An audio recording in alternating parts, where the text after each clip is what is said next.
Director of the Crew Coach on the Forward Watch show. Leadership isn't just about having authority, it's about knowing how to engage, support, and develop your team. But what happens when leaders lack the skills to do this effectively? In this conversation, I sit down with leadership expert Louise Davis, who works with HR teams and operational managers to transform them into confident, people-focused leaders. Louise shares practical tools to help leaders create a culture of feedback, improve retention, and set clear expectations from the start. Plus, we explore how self-awareness and belief systems play a crucial role in leadership effectiveness. If you have ever struggled with giving constructive feedback or wondered how to create a more engaged crew, this episode is packed with insights you won't want to miss. Hello, everyone. Welcome, Louise Davis. Lovely to have you here. Oh, delightful to be here. Thank you for having me, Karine. My pleasure. So a little bit about you. You have a company called Louise Davis Consulting, and you've worked for organizations like Chanel, Nike, Estée Lauder, so the big guns. And yeah, tell us about what is your services and how you're able to really get your clients results. I mean, you're in the same field as me in terms of upskilling and loving the human element that comes with running a team. Obviously, we need to focus on the soft skills. So can you tell us a little bit about you and what you do? Yeah, thank you. And I think this is the thing where I've always just had this little bit of fascination with human behaviour, where I always wonder, why do we do what we do? And how do we get ourselves in such tangles, and how do we detangle? And so that's where, for me, in my work, I work in that sense where, you know how ill-equipped managers, they often, it creates stress for everyone. Everyone feels it. And that's where either disengaged teams to, overwhelmed HR. And so what I do is I work with HR leaders to help them, and I go in and develop their technical managers, their operational managers who are stars at what they do, but how they lead people. And I help to develop them into confident leaders where they've got team members who stay and succeed. And that's where I do it through my manager to leader method. So, in my, as you would appreciate, I mean, you're working with sort of, sea-based and also, land-based people as well. Mine is land-based, and doesn't matter what industry, what organisation, the same leadership skills exist. So that's where I go in and do that and help people develop those people skills that balance with their technical competence. What is the pain factor for leaders if you don't develop your people skills? Well, the biggest thing that I'm seeing is that it's around retention. So people are leaving. That becomes a bigger issue for HR in terms of recruiting, but also it's not a HR issue. It's a business issue in terms of knowledge that's leaving the business, and then it's also the lack of engagement. So what I often find is that three things that are going on for people or for organisations are around the inability for managers to adapt to change in the business, in their teams. And to take their people with them, to be able to have conversations where they're engaging with their team members and building those relationships and having conversations where they understand what makes people tick and what ticks them off, and then they can shape the environment to bring the best out of their team members. And then that allows the third element, which is around collaborate. So how do you have conversations that are robust, even where there's disagreement, but it allows people to flourish and to bring their best work. So they're sort of the key things that I'm seeing. And when it gets down to it, the crux I see is that it's the lack of the lack of and quality of conversations that managers are having with their team members that weaken relationships that then have an impact on declining results. But when they can have better conversations more frequently, then those relationships improve, and that then allows results to be better, which is what organizations are wanting. So, yeah. Well, the notable challenges that I see in our industry is the lack of leadership training. You don't need a leadership course to qualify to be a leader and fulfill a leadership role, even though you are working and living with your crew, which I find unfathomable. And the other challenge is the lack of time to have those quality conversations that you're referring to. So they are flat out 24/7. And to carve that time to have a meaningful conversation is really, really challenging for them. I guess the only opportunity is performance appraisals, and the industry is not trained in how to deliver those effective performance appraisals. They say it's a simple tick and flick that they get from the yacht management company. Yeah, and there's sort of an element of, that tick and flick, what's the care factor? It's going through the motions in that sense. And I think just picking up on a point that you were sharing as well, Karine, is that, this whole thing around leadership, often what I find, here's the myth, that and what sort of gets under my skin as such is that when people are sort of put into leadership roles and are a manager of a team, there is an assumption that they come with this secret download of leadership wisdom, like, oh, well, I'm in the role, I've got the technical expertise, but then somewhere there's an assumption, and even by the managers themselves, they think, oh, I should know how to lead, but they've never been given that opportunity, or they've only got a reference of their past, managers, and that can be good, and that can also be maybe not necessarily the most useful reference that's going on there. So, yeah. And that's very applicable. A lot of them use their past leaders as references to have the emotional intelligence to go, oh my gosh, I never want to be like them. And others, unfortunately, follow in their footsteps. So, Louise, we are very fortunate to have you back in the membership. You previously spoke about how to have a difficult conversation, and I have previously interviewed you on Yachting International Radio, and we had some really good laughs. So you're back in the membership to talk about feedback. The reason why I have headhunted you back in the membership. Glad to be back. Yeah, well, you're so skilled at it and you're so knowledgeable in this area. And what crew struggle with that I've discovered in the leadership course is actually delivering that feedback. They are afraid of upsetting their team members or the ripple effect. And a lot of them, it's connected to not wanting to cause conflict. So they're scared that if they give this feedback, it's going to create more issues. And I think we both know that's not the case. If you leave it, it's likely to go even more sour or south. So what are your thoughts around that? Yeah, it's interesting because I think what happens is that the fear is normal.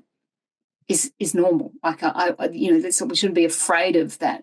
But I want to make that distinction because putting off the conversation means that we're actually going to be heading into the difficult conversation scenario. That's where we head. So I like to think about it, and the analogy I use, and I'll talk about this in our session later this week, is it's a bit like when we're kids, we're told by our parents and our carers and our dentists that we need to clean our teeth twice a day, right? And so the question is, well, why is that? Why do we need to get into that? And we now, ideally as adults, we just do it. But the reason why is because it's all around, it's a preventative action. So what it does is it maintains healthy gums, teeth, prevents cavities, all that sort of stuff. If we don't clean our teeth, if we're not flossing and doing all that sort of stuff, then, we're going to see that it becomes more painful and more expensive because we have to have dental work done.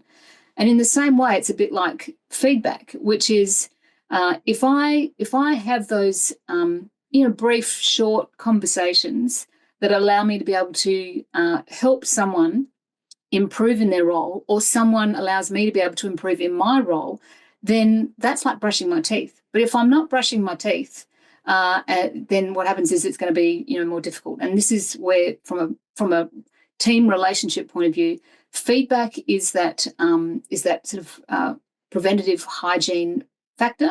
If we're not doing that, we're going to end up in the world of difficult conversations, and people fear that.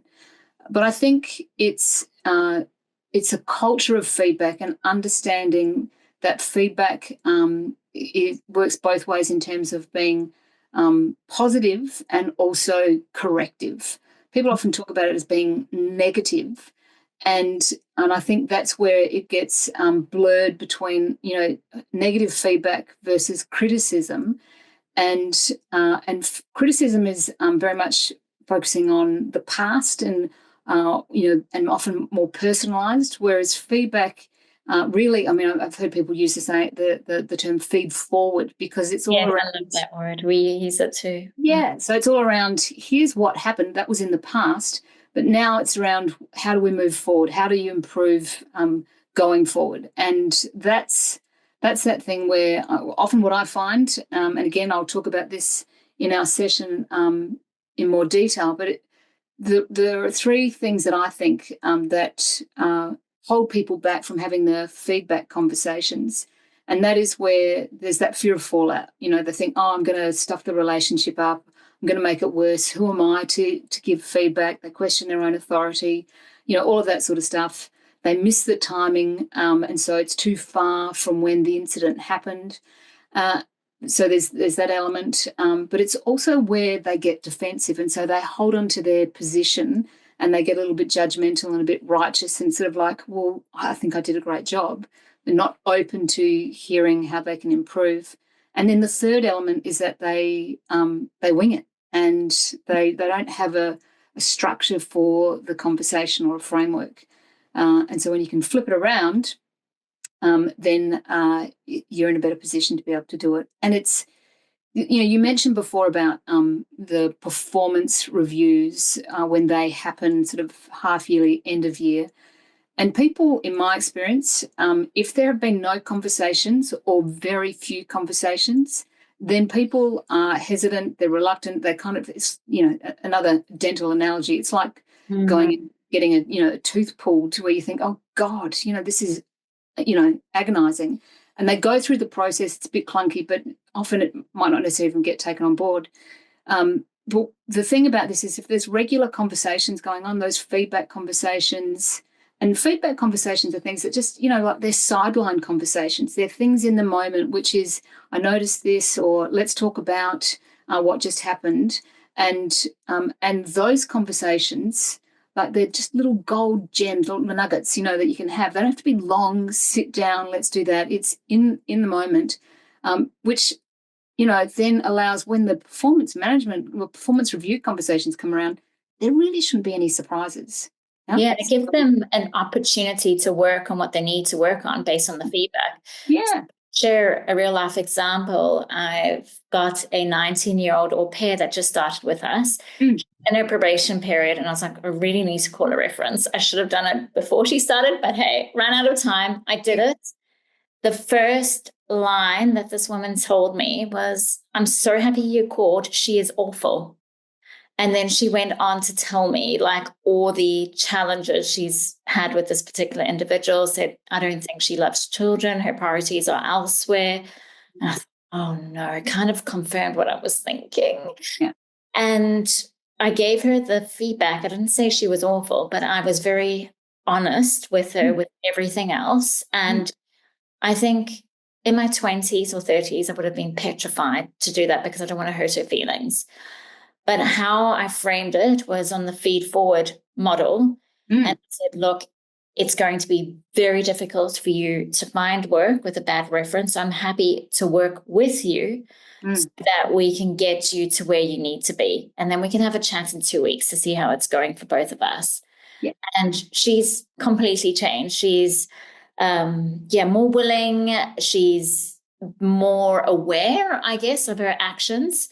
And obviously when she first heard that feedback, she was teary and emotional.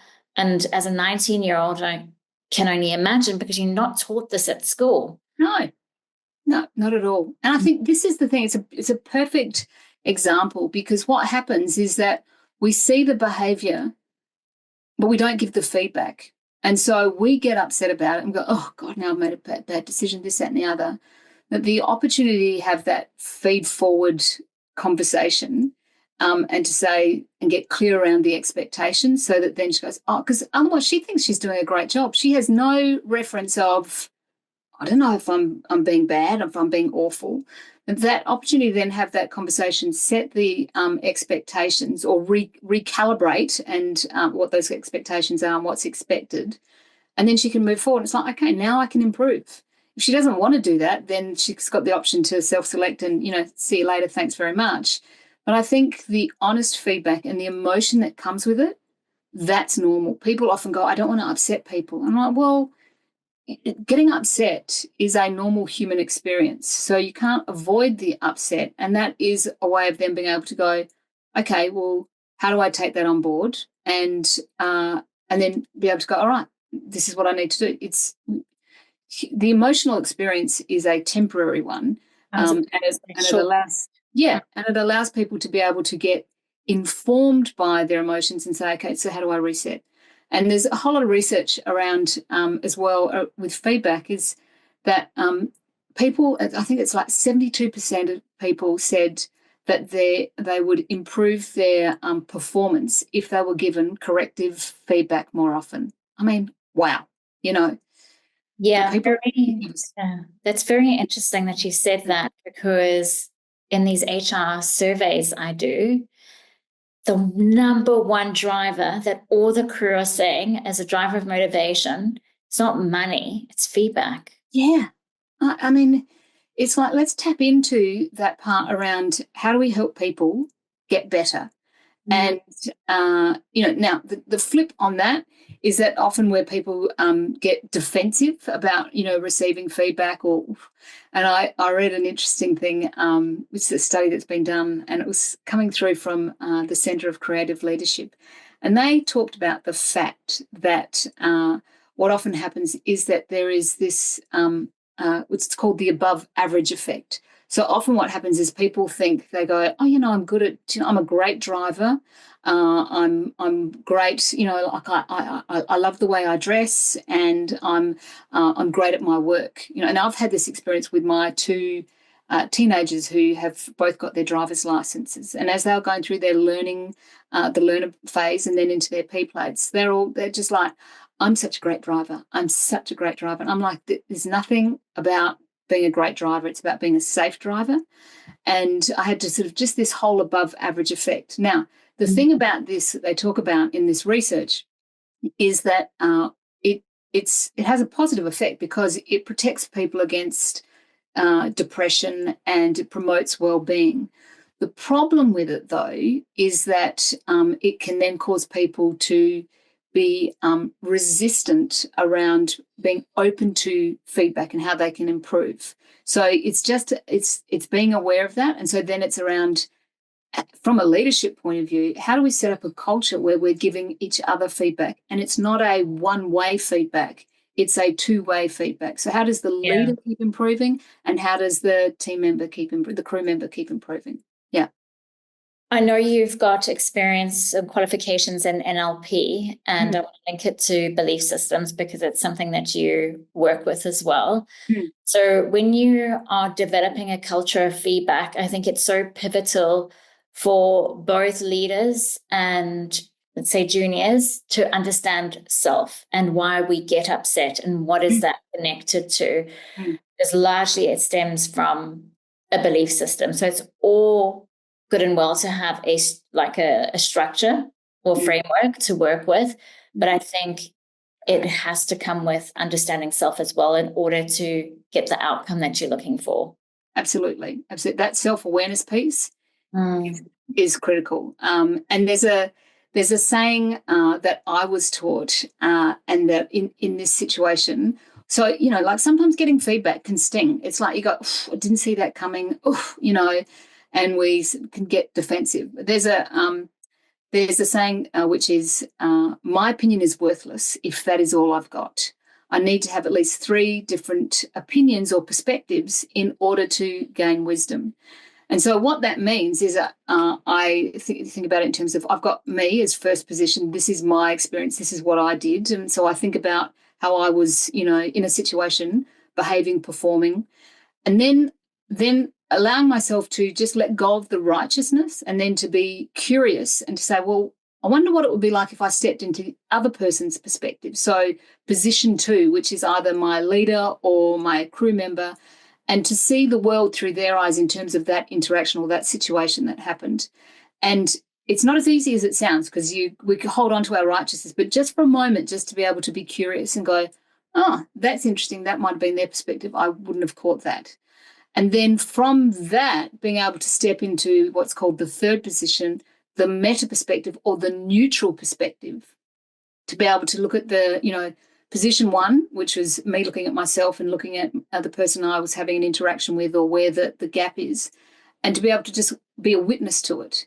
And that brings another level of intel. And so from there, from position 3, I can come back into my perspective and go, all right, how is my view now expanded, and how does that help me as I go forward? And that's the self-awareness that goes on, which is, okay, either I'm holding my position, or I'm actually been expanded and I can see, and this is where we can start to shift the conversation. And how I can improve. Very interesting. Okay, so I want to give you a real life example scenario and see what tools you can bring out of your toolbox to assist with this feedback conversation. Okay, so growing up in South Africa, we got a lot of South Africans in our industry, and we were very privileged to have help around the house. So the chances of you unpacking the dishwasher, washing your clothes, ironing your clothes is quite minimal. Mm-hmm. So you enter the industry and now you've got to think for yourself. And there's a communal space called a crew mess where you all eat together and you pack away your dishes in the dishwasher and it needs to be unpacked. Sometimes someone's assigned duties to do that, but maybe on some vessels they're not. In this case, there isn't. So there's a crew member who is sitting in the crew mess, not on his phone, let's say, and the leader is unpacking the dishwasher. And we spoke about expectations earlier, and I think as leaders, we don't communicate our expectations enough. So the leader is thinking, why the F am I doing this? This is he should be doing it. He's just on his phone. I've got shit to do. So how should that leader frame her conversation without showing her frustration? I had the same challenge with my teammates. There's a dishwasher, or here's the sink, like, and the dishwasher's here. Don't dump on the sink into the dishwasher and unpack it. I get it. I think it comes back to, so there's different things there, which is, firstly, it comes back to expectations. I also think it steps back to a broader thing, which is when people come on board or when they start working as a team, that those expectations around how we work together are set up clearly. So if that's being missed, from that person who's sitting on their phone, they're just sort of thinking, well, this is my life. This is as I know it. I'm unaware. And so the awareness piece needs to come in there, where it's like all hands on deck. Everyone is, involved. We all contribute, regardless of what your cultural experience is. This is how it works. And the reasons why it's important. And often what happens is, I think people say this is what's expected, but they don't give the context for underneath in terms of this is why. And if that's not given, then it could be where people go, well, I get that, but that's not what I do. That cultural piece is misunderstood. And so I think that there is a part there which is get really clear expectations. And then this is where if it's not being done by that crew member over a period of time, then that becomes a conversation. But it's also just these reminders before that, which is actually, come on, this is what we do. This is part of your role. Everyone, it makes, you're not a guest. Yeah. You're a crew member. We all pitch in. But that links into the conversation we had about preventative measures. So as part of your onboarding strategy, very important to articulate what the culture is like on board. Right. I know that it's not done in our industry because we don't, I provide the education on it, but many people don't know about it, but it's something that is not considered. They don't know generally what are values, what is culture, how do you create a vision and a mission? And those are the all foundations of building a strong team and leadership. Yeah, I think so. And I think what happens is that, if in that scenario that you're sharing, the leader is emptying the dishwasher, watching a crew member just, flick through socials, and they're having an internal dialogue going, what the hell am I doing this? Like, da, da, da. And so they're getting themselves worked up unnecessarily, without thinking about, I wonder what's going on for this person in terms of why are they not stepping up to do this? What's the piece that's missing in their thinking where they should be going, actually, I need to be on that.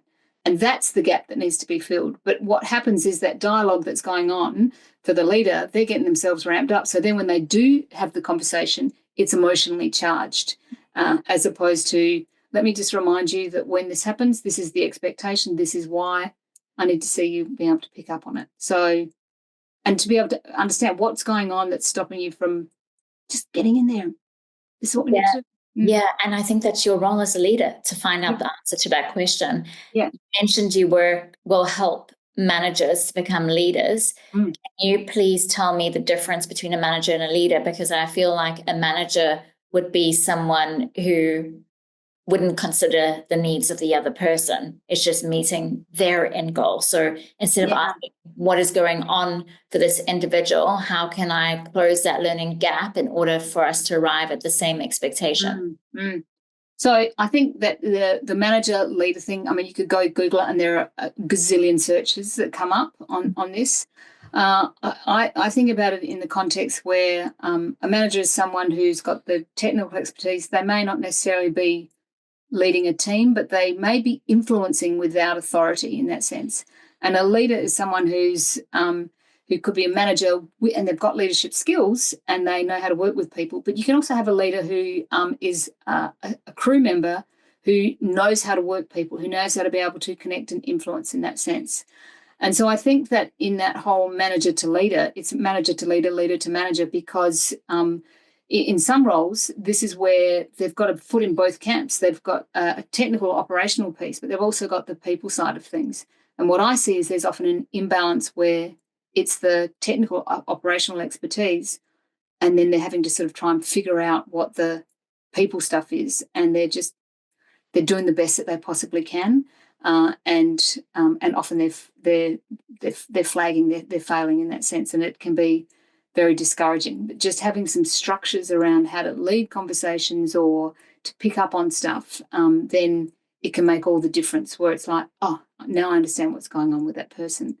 There's that whole thing of coming back to, setting the expectations before we start, because often what I've found, and this comes out of a book from Michael Bungay-Stania, great, he's an Australian guy, he's based in Canada, and his book that he wrote over a year ago now, called How to Work with, in brackets, Almost Anyone.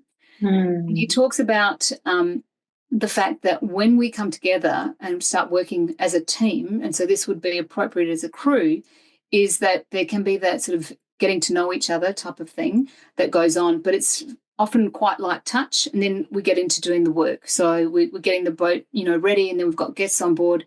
But in that time, that's where we start actually working with each other and figuring each other out. And then we're working with people who start to push our buttons or who aren't emptying the dishwasher. And we go, what the hell? What's going on? And so this is where the conversation that happens beforehand, which is how do we work with each other, happens, because otherwise what's going on is we're sort of crossing our fingers and hoping it's going to work out. And then, that's where it can get sort of the friction and the fractionating can go on, and it just doesn't become enjoyable. And then you're in close proximity with each other, and you're trying to keep yourself tidy. So, yeah. And I just wanted to add one other thing in there, Karine, as well, about the leaders aren't having the conversations, is that when people know the skills and they're not having the conversations, then they lose the right to whinge. It's like, if you know what you need to do, then have those conversations, have those feedback, conversations early, seek feedback, because otherwise what happens is, it just, better. But if people don't know better, then this is where people get reactive and they they lose the ability to be able to respond and be more solution oriented. Yeah. Louise, thank you I love talking to you. I can talk to you. I'm so passionate about this subject. Thank you so much. And before you go, 2 questions. What are the gold nuggets you're going to share on Thursday, and how can people find you? Yeah. So if I give you 2, it's I am going to invite people to what I find people go into, should I have that conversation? So it's all, should we talk? But it's a should we talk internal. It's like a bubble conversation that I'm having with myself, not with anyone else. And I'm going to give people a tool, a framework to move from should we talk to glad we talked, and that it is the 4-step framework that anyone can use either to give or receive feedback that just expands conversations. Now, it's, there's lots of feedback structures out there. I've just found this one conversationally very easy to remember and use, and it just opens up my world. Yeah. Amazing. Fantastic. And then you want that? Be there. Yeah, absolutely. And then how can people find you, Louise? They can find me in my Louise Davis, www.louisedavisconsulting.com. My website's about to get a little refresh, a bit of restyling, and also at Manager to Leader Method. So just having a little bit of on Instagram. So that's where we're there, or on LinkedIn.